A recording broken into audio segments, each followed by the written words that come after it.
Welcome everyone to the Hockey North podcast. I'm your host today, Tyler Kroom, joined by my two good friends, Brendan Palu and John Angstrom. Gentlemen, how are you guys doing today? Good, very well, thank you. Yep, pretty good. Awesome. Well, it's good to have you guys on again for episode 2 here. A few things that we can expect in this episode. First off, our interview with Oswego State athlete Brett Fudger. It was a great interview, so you guys definitely want to keep in tune for that. But before we get into that, let's just go over some news that we had over this last week. Zdeno Chara has chosen to retire after a very staggering and impressive career. Brendan Palu, how about you take us off with that? Yeah, it was a 24-year career for Big Z, most notably with the Boston Bruins, where he spent 14 years of it in Beantown, was their captain for many years. Of course, former Prince George Cougars spent 96, 97 in Prince George with the Cougars when they went to the third round of the playoffs in that magical run with Boston, of course. Also won the Norris Trophy in 2009. Fast facts about Zdeno Chara. He was originally drafted by the New York Islanders, third round, 56th overall in 1996, and was traded from the Islanders to the Ottawa Senators in a draft day trade that sent Alexei Ashton to the other way to Long Island. So a lot of history there.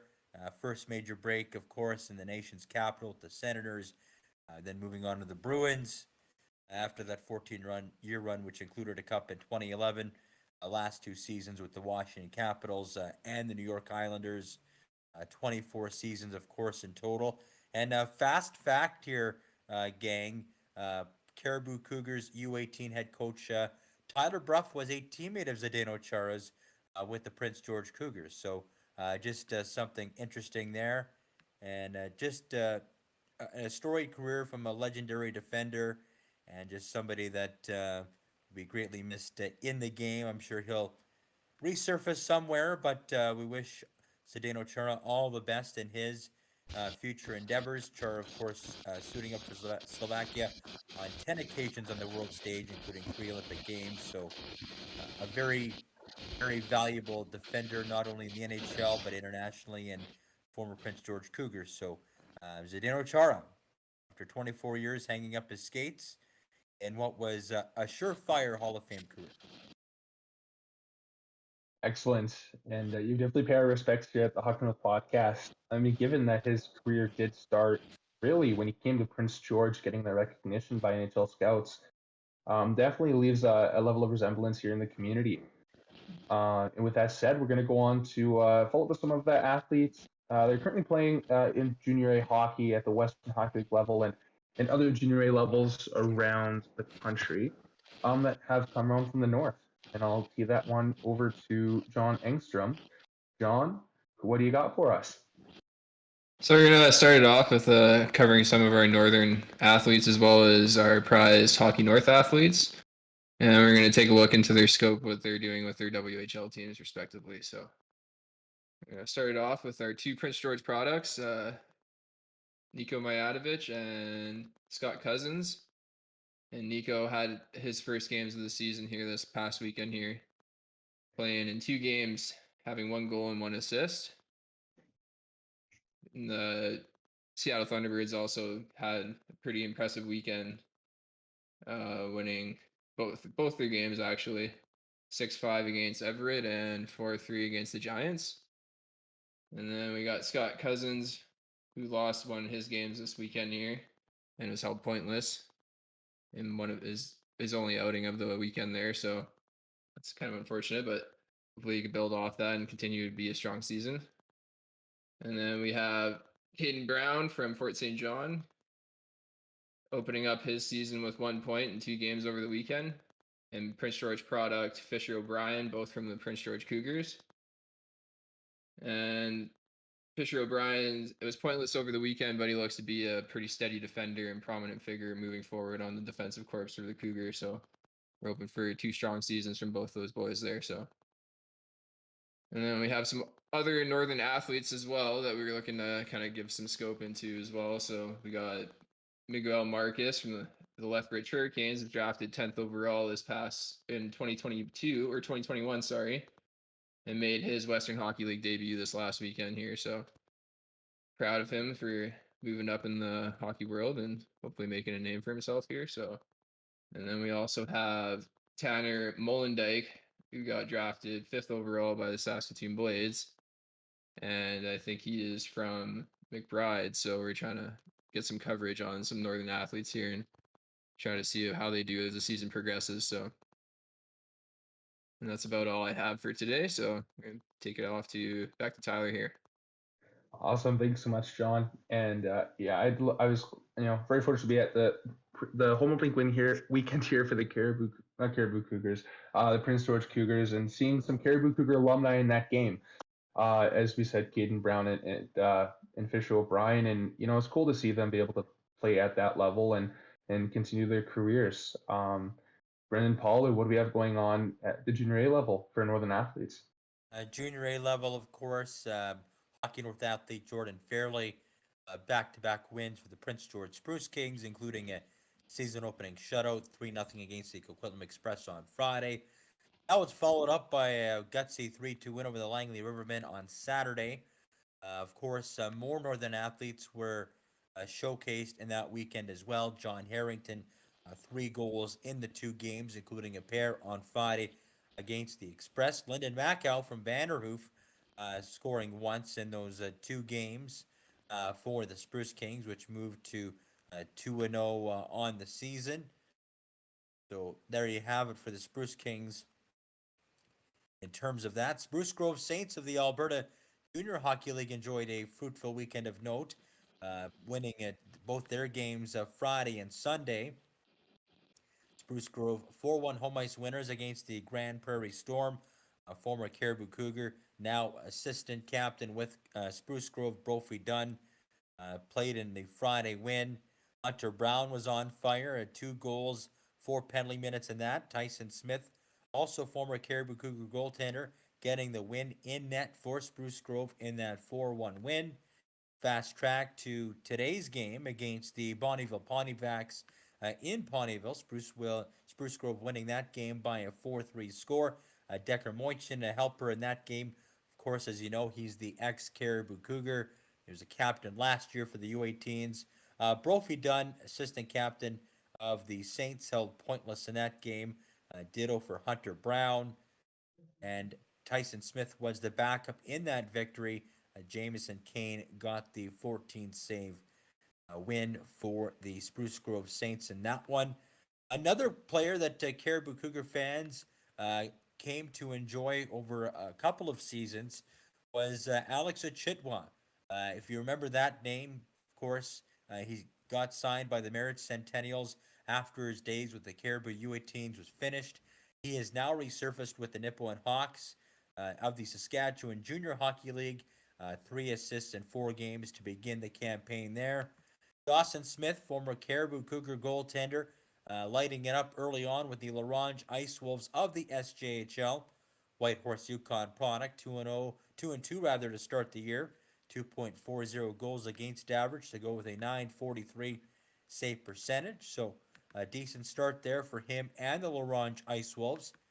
And let's not forget another face from last year, Amar Power, suiting up for the Swan Valley Stampeders of the Manitoba Junior Hockey League, getting his very first MJHL goal in the Junior A ranks. That was on September the 20th against the Neepawa Titans on the road in Neepawa. Of course, just the 1 goal in the 5 games, but the 6-foot, 196-pounder trying to make his mark in western Manitoba there with the Swan Valley Stampeders. I've been to Swan River several times.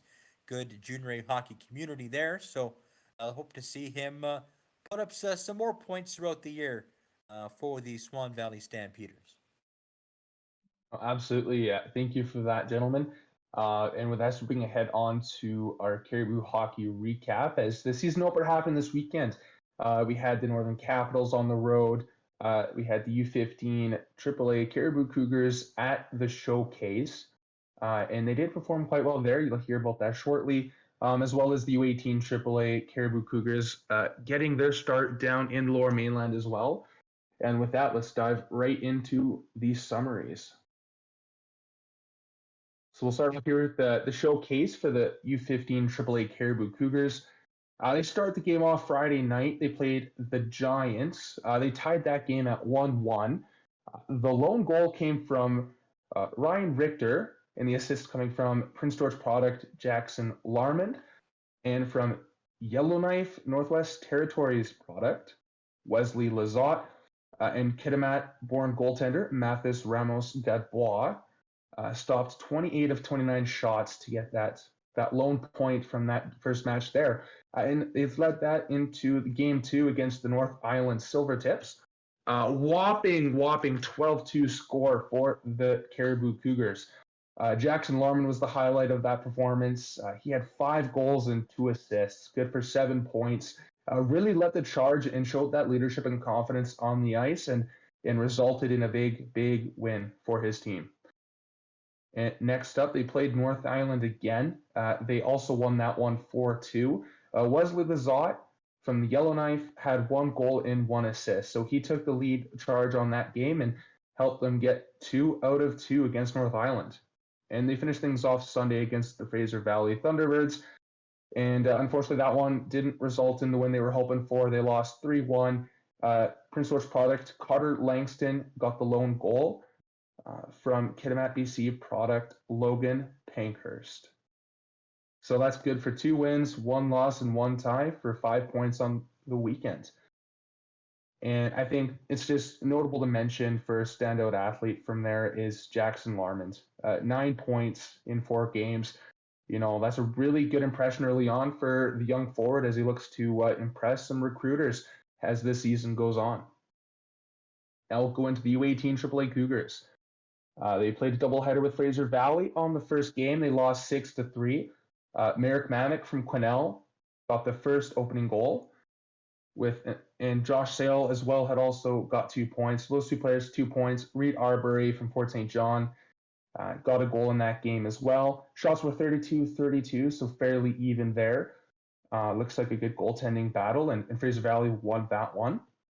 And on Sunday, Fraser Valley beat them 7-4. Parker White from Prince George got the goal, opened the scoring. Anthony Duhamel, another Yellowknife product, had 2 points, as well as Isaiah Bagri, the Quesnel product, also had 2 points. And unfortunately, an 0-2 start to the year for the U18 AAA Cougars. And last but not least, we got the Northern Capitals, the female U18 AAA program. Prince Rupert product Maddie Niche got her first goal in her first game of the BC Elite Hockey League. Congratulations to Maddie.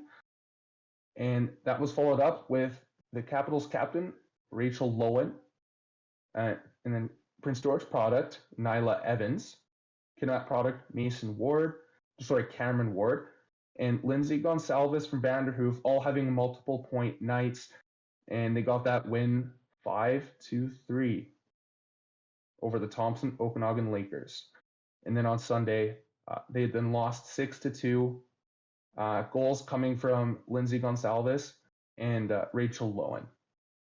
And that right there wraps up our Caribou Hockey recap for the opening weekend. And with that said, we have this interview with Brett Fudger, the Prince Rupert product, who is currently suiting up to play for Oswego State NCAA Division III hockey, recently graduating from the Cowichan Valley Capitals program of the BCHL, and Caribou Cougar alumni. And with that said, here's our interview with Brett Fudger.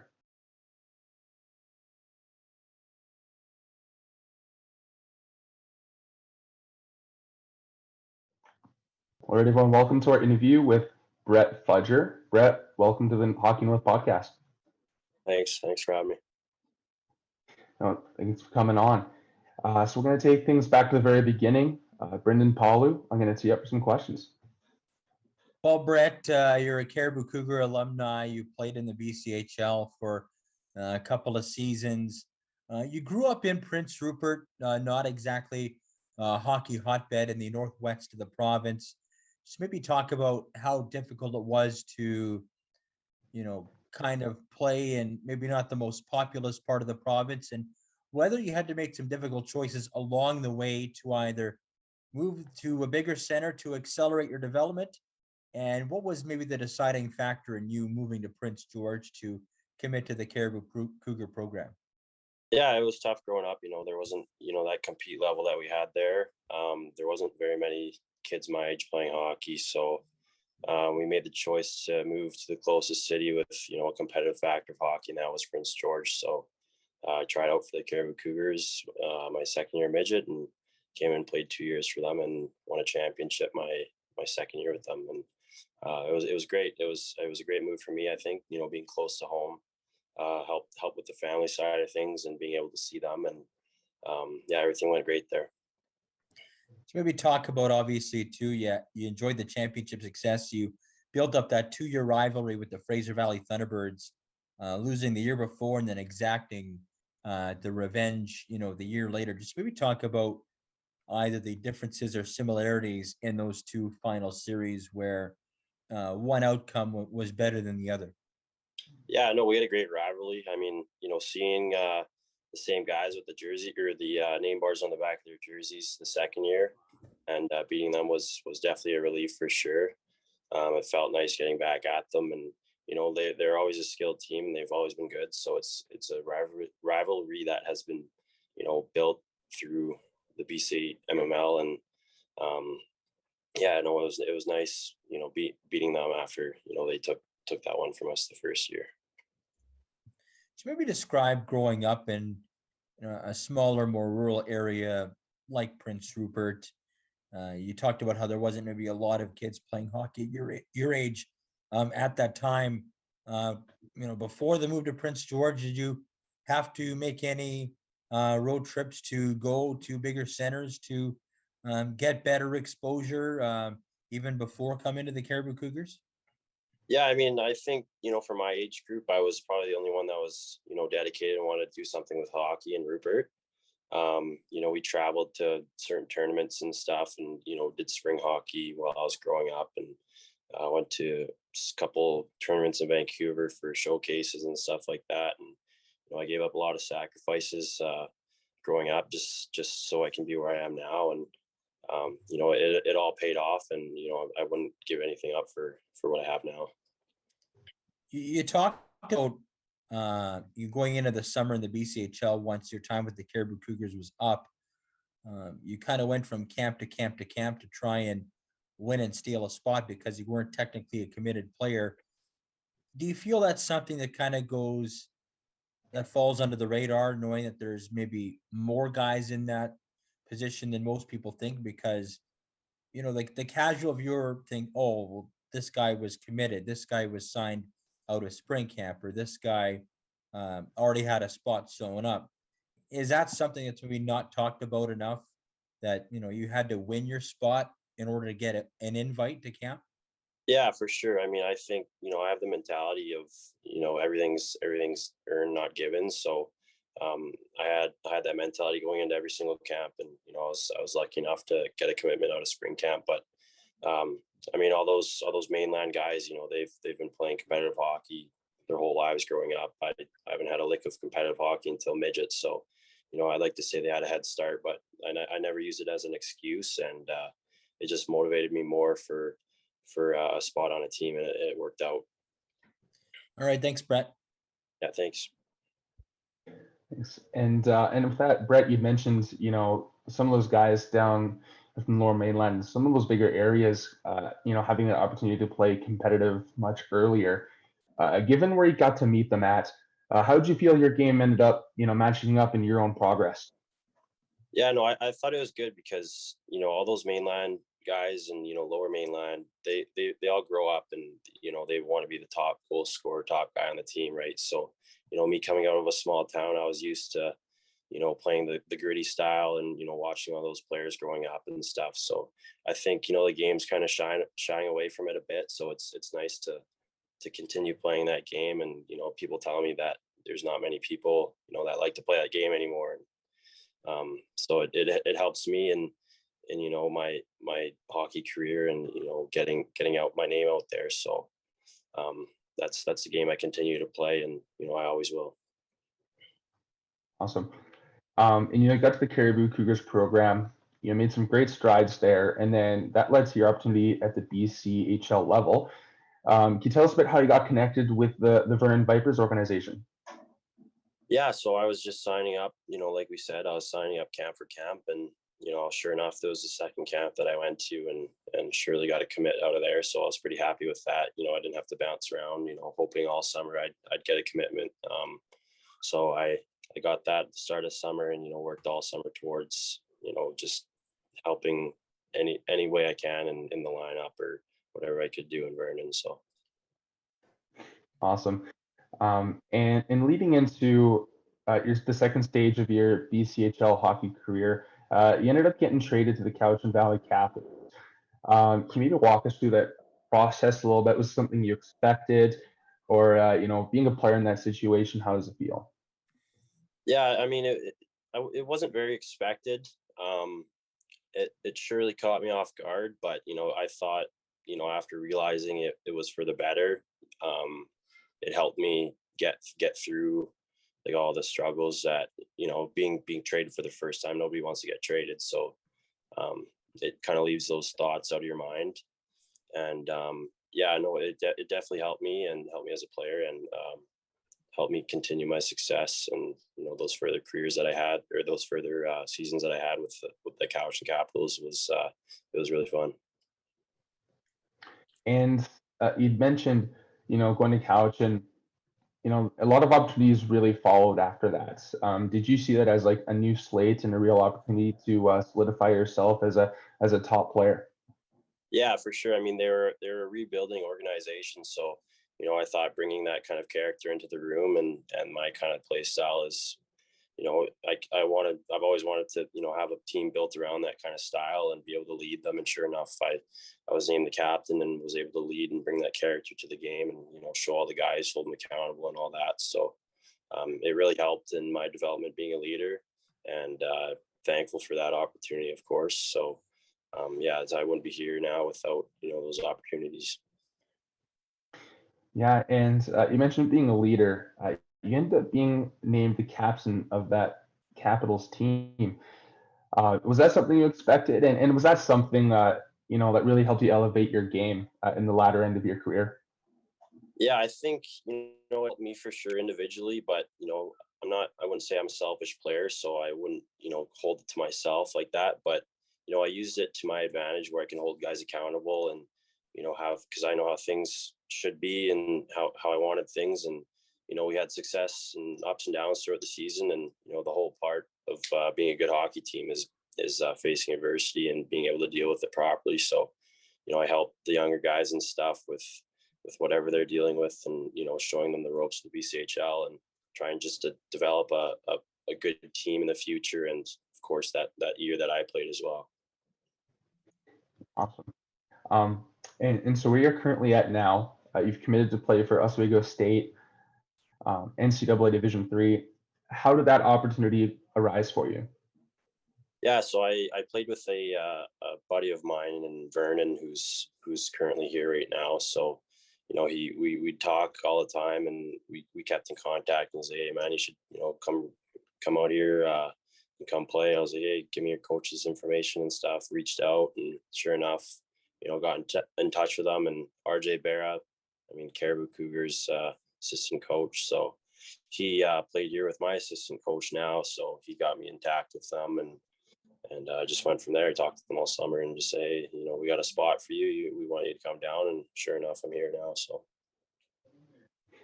Right on. And John, you have some questions? Yeah, of course.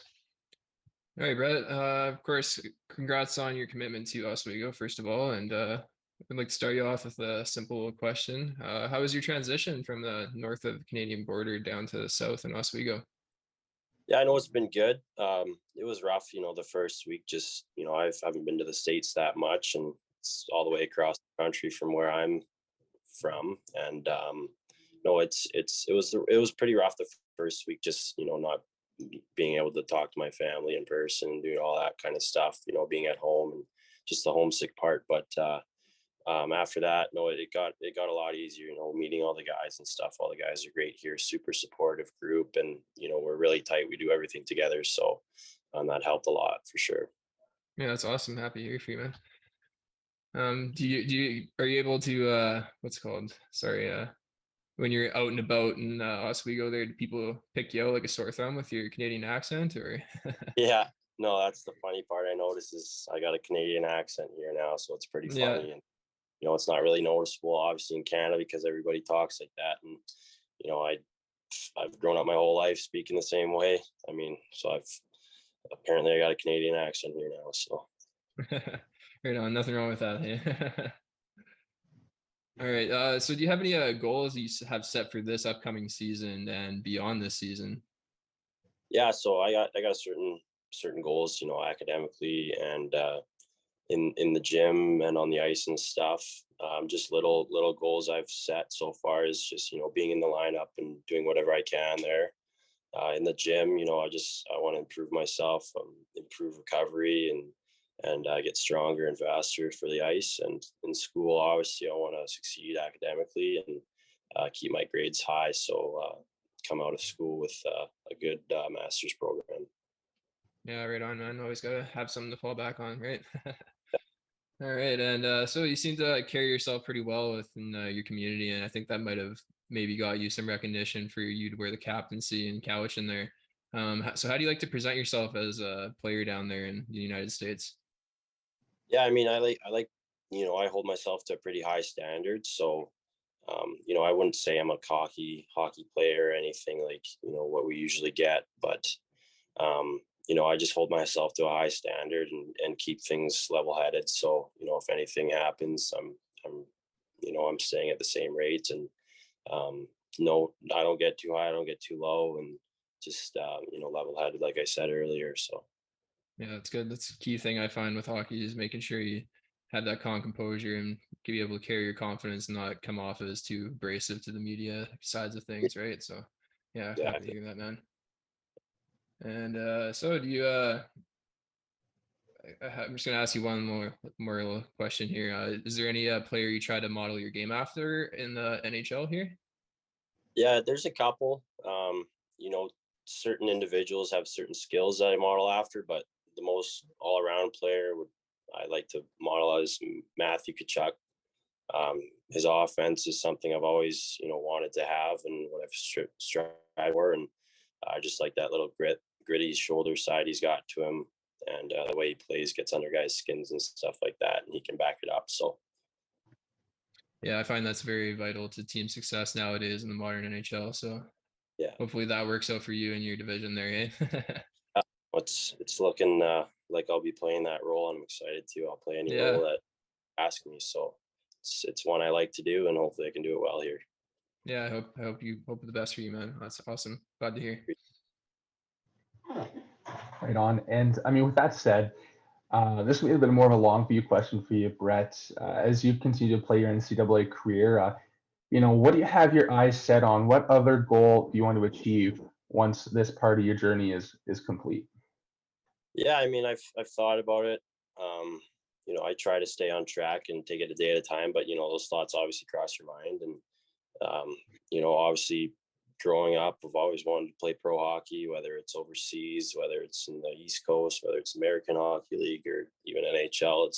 I don't think anybody's, anything's too far out of reach. And, if you set your mind to it, you can achieve it. So, I mean, those thoughts have crossed my mind for sure. And I just take it day at a time here. And when that opportunity comes, hop on it and do what I can. Perfect. And with that said, we're nearing the end of our interview here.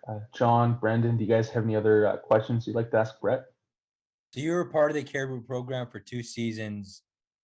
You obviously know who Trevor Sprague is. Trevor is this, big, burly. He's got a big personality. He's very demanding, very well respected, very well connected. Give me your best Trevor Sprague story. Yeah, no, he's a great guy. He comes off as a scary guy, when you're playing for him, and he's the GM and all that. So you give him all my respect, and he's a great guy. He's done so much for me. But yeah, no, there's tons of stories I could say, but there's one where we were at his house for a barbecue, and him, he's got his however many Traeger grills he's got going, and he's got probably 100 pounds of meat on there, each single one. And we're just sitting down, and we all got the meat sweats, and so I stay the night at his house and wake up, go get a glass of water, and he's sitting upstairs passed out in his underwear, just hanging out. Like, oh, he's pretty comfortable. It's awesome being that close with him and stuff, but he's a great guy. He's done so much for me, and to have that kind of relationship with somebody like that it's really special.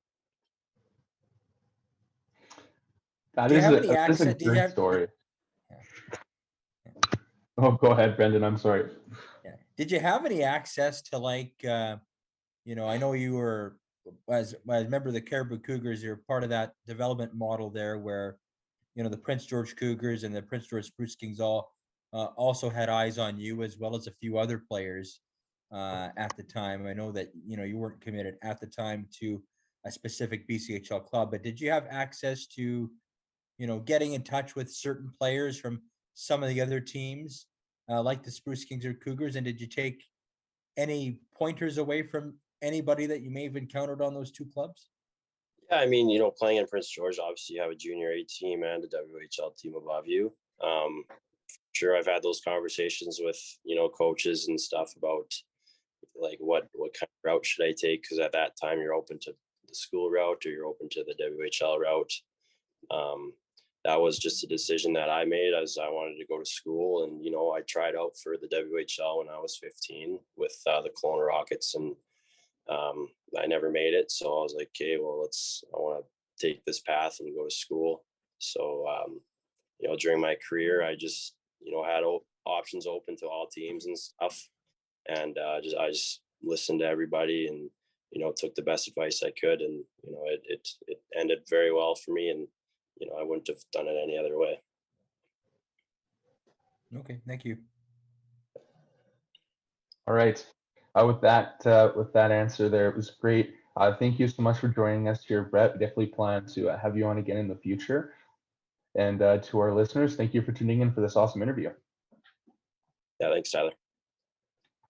You're welcome. Yeah, good luck, Brett. Good luck with your studies and your hockey. Yeah, Good thanks, luck. guys. Thank you. All right. Thank you to our listeners for listening to that awesome interview. And thank you, Brett Fudger, again for coming on for episode 2 of the Hockey North podcast. Brendan, John, what were your guys' thoughts on the answers that Brett had responded with? I just thought, it's just, one of your typical journeys of, a small town kid trying to make it in the game they're most passionate about, making those countless sacrifices that Brett mentioned, moving from Prince Rupert, coming to a bigger market in Prince George, and then finally getting recognized at a spring camp by the Vernon Vipers, earning a spot, then moving on, getting traded to Cowichan Valley and becoming a leader there, and what was ultimately the turning point in him getting an NCAA scholarship. And I have no doubts that a player like Brett Fudger will definitely light it up in New York and find his way up the hockey ladder. Yeah, I think Brett's got a really good head on his shoulders here. Obviously, focusing on his schooling and trying to juggle hockey at the same time is a very hard task to achieve. So, congrats to him on his adventure, and especially south of the border there. And I definitely feel like he's going to have a pretty strong season here and make a good name for himself and as a HockeyNorth athlete and as a guy from the North as well. So, Yeah, I couldn't agree more. And all the conversations I've had with Brett Fudger, obviously in person and as well as leading up to the podcast here, he is an absolute role model on the ice, at the rink, and away from the rink. And I think for the North here, especially a community like Prince Rupert, having a guy like Brett Fudger represent your community in every aspect, I think is a really cool thing. And we look forward to supporting and cheering on Brett as he continues to further on, not only in his hockey career, but in his academics, and whatever else life brings him. With that said, thank you so much again for listening to episode 2 of the Hockey North podcast. Stay tuned for what's coming next week. Don't forget to follow us on Instagram and Twitter. Also subscribe to our YouTube channel. We'll see you next week. I need to know.